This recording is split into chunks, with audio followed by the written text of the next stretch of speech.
Well, I learned how to do a bunny hop on a bike. And it's part of me is like, is it a waste of my time to be doing this? Like those nature walk pictures. I saw some pretty like nice pictures. Could this be something that we could use in the future? I don't know if it was because they're so busy with their other classes. I had one student who did a fast forward video of his entire workout. I try to at least connect with at least 25 to 40% of my students by giving some kind of constructive feedback. Welcome, physical educators. This is Thinking PE. Because Phi-Ed is more than just fun and games. I'm Stacy Nelson. And I'm Jamie Seneca. And it's our goal to dig deeper beyond the activities that make your class awesome. So buckle up and join us on this journey.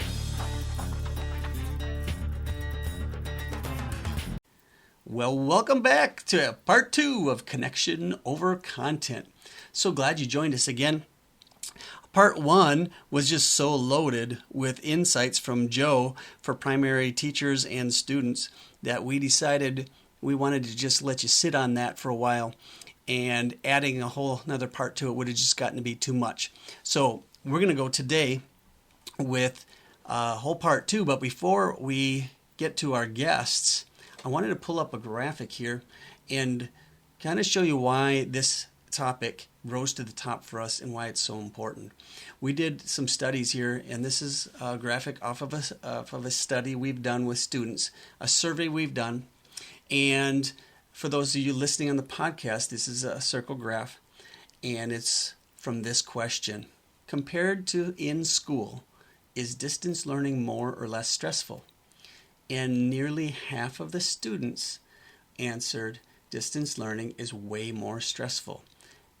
Add another 36% onto that of students that answered distance learning is a little more stressful, and you've got over 80% of the students that answered that distance learning is either a little or way more stressful than regular school. So the students are really feeling this. And another question we asked them really drives home the point. We asked them to list or rank a list of distance learning activities that are commonly seen in their day-to-day activities. The top 2 were these. Teachers have live video chats with the whole class, or number 2 was when you can talk with your classmates or chat online with your classmates. So when teachers are providing opportunities for the kids to connect. Again, there's that word. And the least important to the students, or the thing they liked the least, was when you have video lessons and the teacher's not even in the video. Again, showing that if there's no connection, that content is going to fall flat on its face. So with that, I wanted to highlight so we can move into this topic and understand how important and why it rose to the top for us. So we're going to head in. I'm going to let our 2 guests introduce themselves. Lauren Jokey is a middle school teacher. Steve Jard is a high school teacher. And once they introduce themselves, then we're going to dive right in to them giving us some insights into how they're making connections with these students that are 6th grades and older.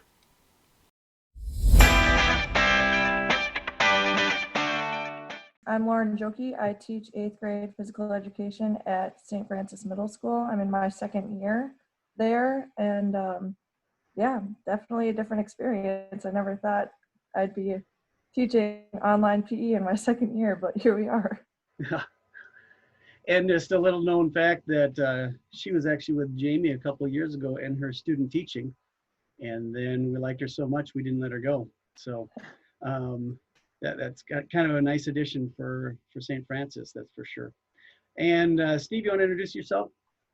Yep, Steve Gerard here. I teach at St. Francis High School. I teach a few more elective classes, whereas I teach speed and strength at the high school, lifetime activities, PE1. This try I'm teaching 3 classes of lifetime activities and 1 class of strength and conditioning. This is my 6th year of teaching.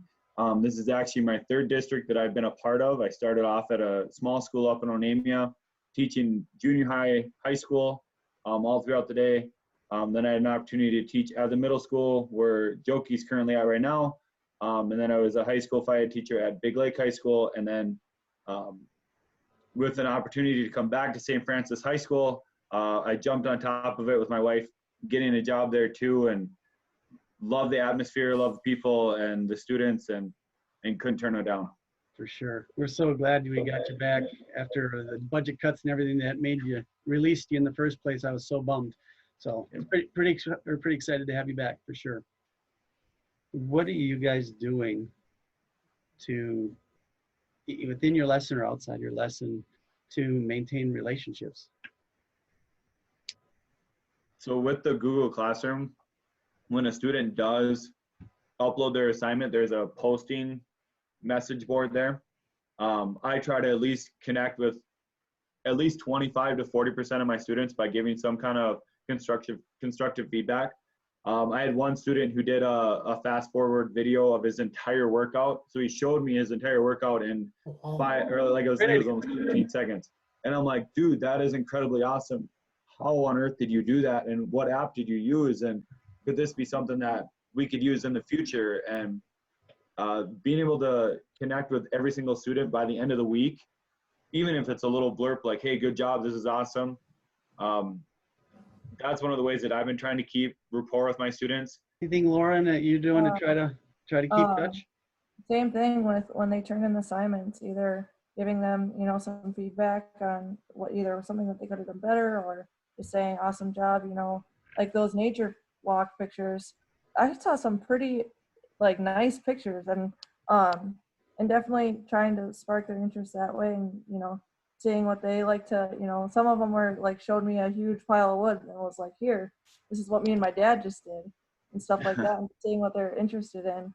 And then last week with the journal entries, I gave them 3 options. They could either write about a famous athlete that they loved or whatever, that they looked up to, a skill that they could teach someone, and then, or they had an option of a couple of rules they would change in a sport that they like football, if they could change 2 or 3 rules and how it would change the game.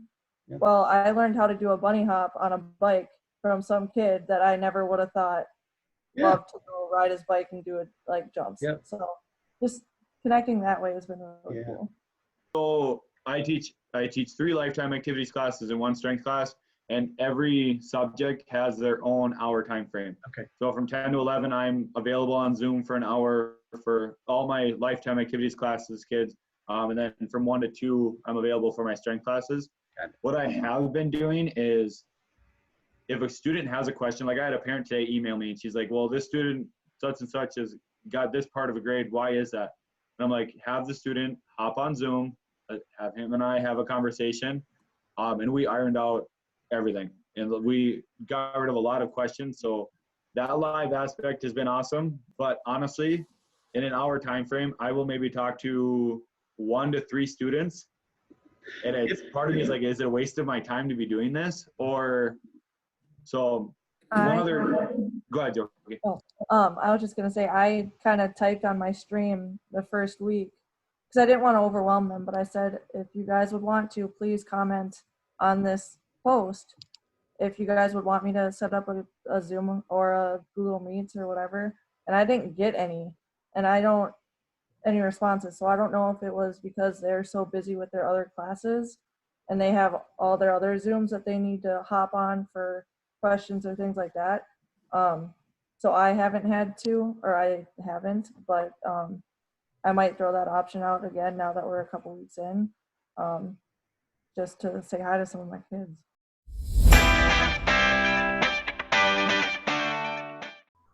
But what did you pick up? Anything jump out at you there? The first thing, because of the secondary students, they rely real heavily on that individual feedback.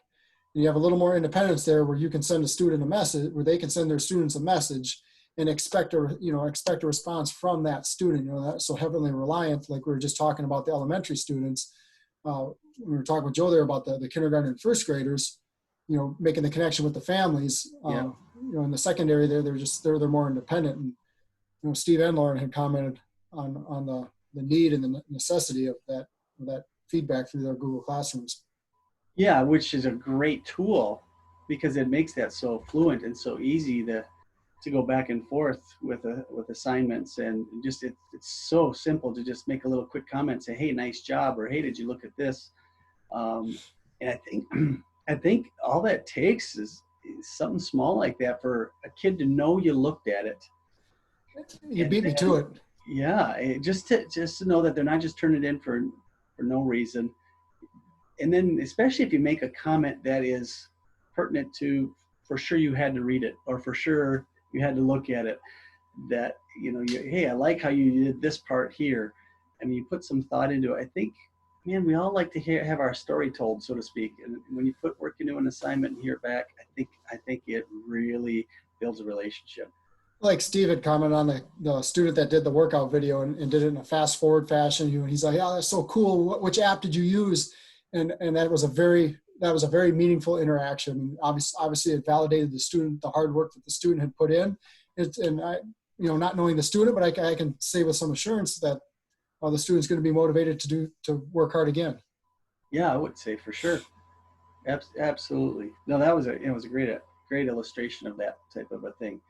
And obviously those come in not every day, but Google Classroom does allow you to give feedback in smaller ways and just say, hey, nice job, or hey, I see you turn this in, and even just small things. Even when I was just having kids turn in their heart rate, had them turn it in, we were teaching them how to do the resting heart rate, and I say, oh, nice job, wow, that your heart rate seems pretty low, and that's great.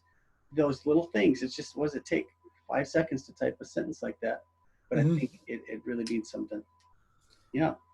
Another interesting part out of that was just when they talked about live or going live, they haven't had much interaction live yet, but I do see that as something that's going to grow, especially now that we've got the notice that distance learning is going to go to the end of the year. I think they'll find that their live meetings are going to become more and more important. Yeah, and the research we've been doing, we've been finding out that that's super important to have it available. The kids really feel cared for when they know the teacher's there, if they need it, especially not as much as PE, unless you're really teaching some in-depth curriculum stuff like you might at the high school. You might teach a muscles and bones, integration type of lesson. But we've heard this from other students that when they don't get it, it's the most frustrating thing when you're left at home alone and you can't get a hold of a teacher and you just don't get it, what to do. It's super frustrating. So even having the teacher available, even if they don't get called, they feel cared for, knowing the teacher is there. I suppose it's kind of like the classroom. When the teacher's sitting at their desk, if you're doing your assignment, you're fine. You don't really need them, but it's comforting to know they're there. If you had to raise your hand, you could. And then when you do, the 1 or 2 students that they talked to, I think it really was effective for them. It wasn't efficient. It's a horribly inefficient way to teach. With online one-on-one, it takes so much time, but maybe it's super duper effective. Anything else with that piece, or should we move on to our third interview? No, let's move on to that third interview. All right.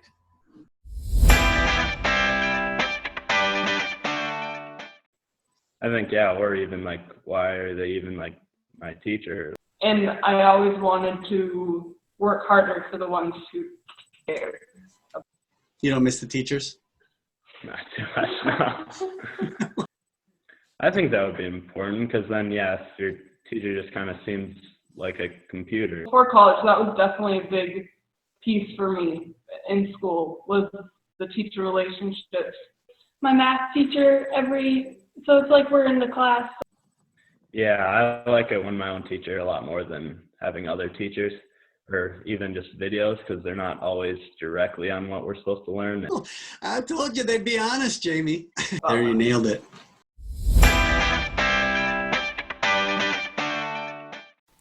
I'm excited to introduce to you today Petra.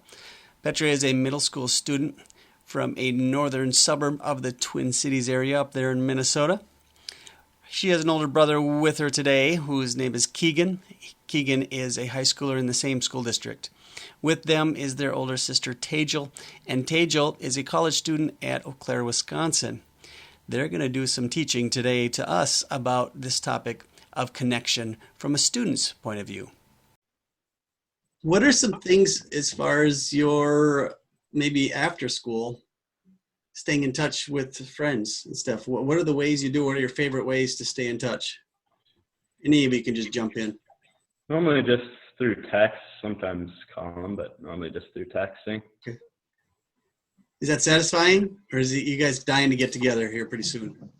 Well, I have been able to get outside and play basketball with a few of my friends, but a little bit. So, It's I been guess okay. it'd be more interesting is what does your teachers facilitate any interaction with you as students in that part? Not really in any of my classes, no. No, not in any of mine either. Yeah. Do you see your teachers live at all?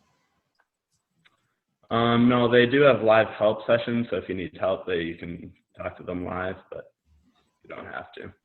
So what do you miss most about being at school? Probably just friends, yeah. Yeah, friends.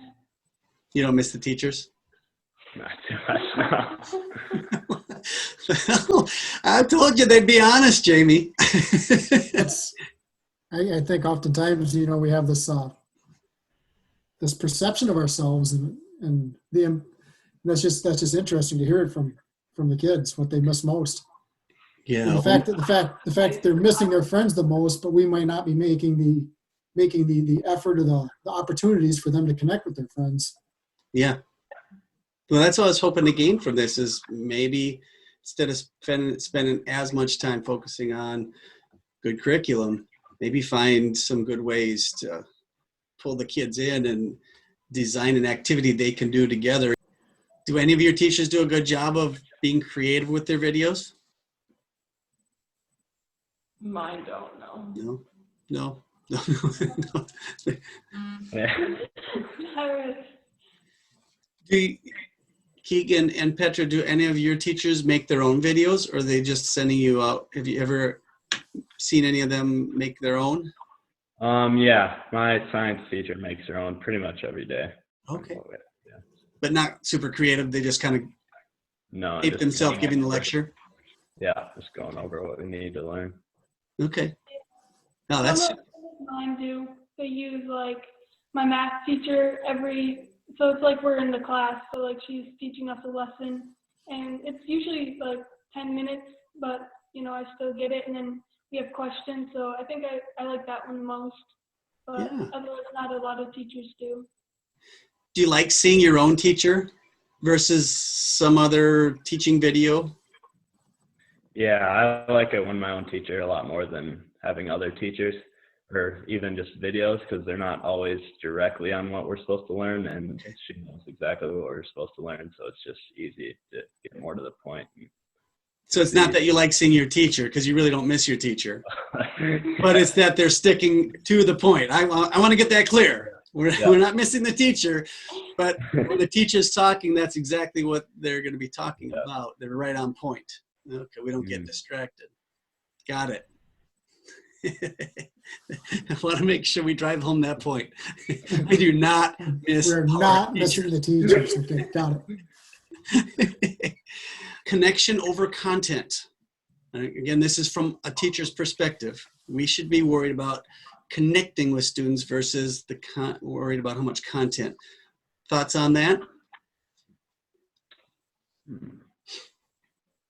Connecting just to be, hey, how are you? Or connecting I want to directly talk to you about curriculum?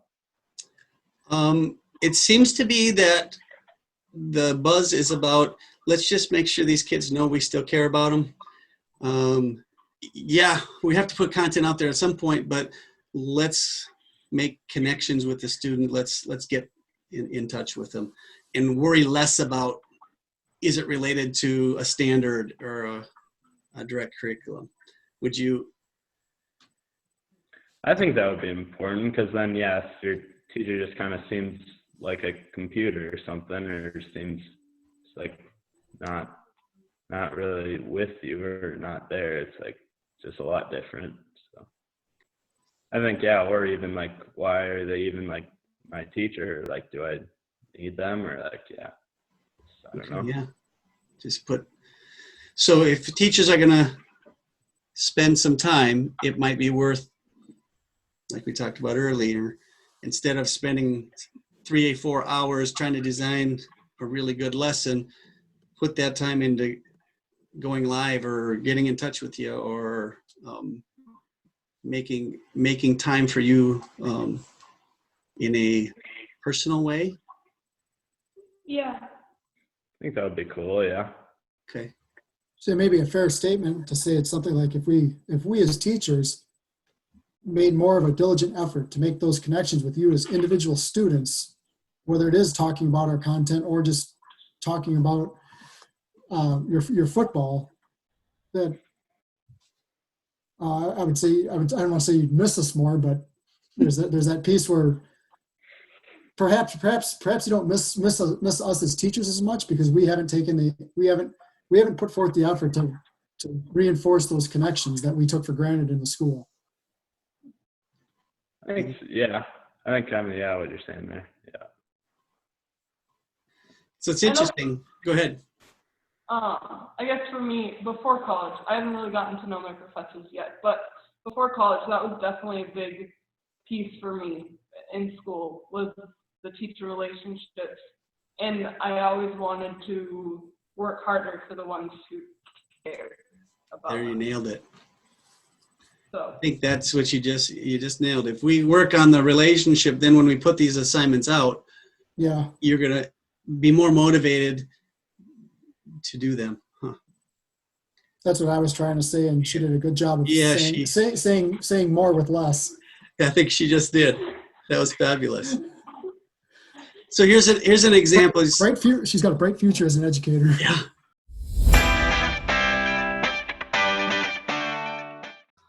All right, so we find out that young freshmen in college figure out how to say things more succinctly than us blabbers here. Less is more. I'm hoping that's what makes good podcasts. But I got a feeling having people like her that can do things succinctly will really make it more effective to listen to and interesting to listen to. Yeah, she nailed it there though, didn't she? Yeah, boy, you build that relationship, and now she's motivated to do more with those teachers. Very good observation on her part. And I do believe in the foundation of teaching is the relationships that you build.